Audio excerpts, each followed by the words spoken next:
Well, she's a bloody cracker day in the deep south here. Got the old bike out. See if she'll go. She wouldn't go last night, but then I figured out, oh no, bloody petrol, bugger. And with a bit of luck,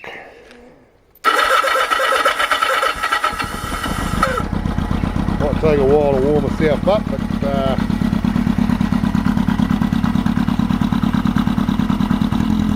there she goes, coming in on a 4 cylinders now. Now the old truck back her up.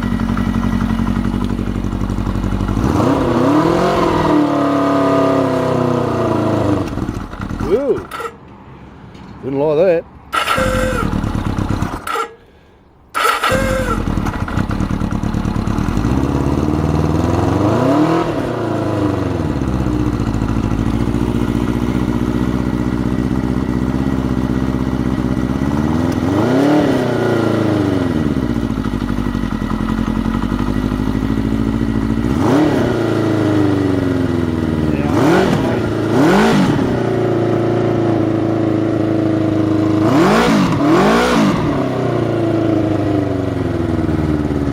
She'll be good, all ready to go on the levers tomorrow.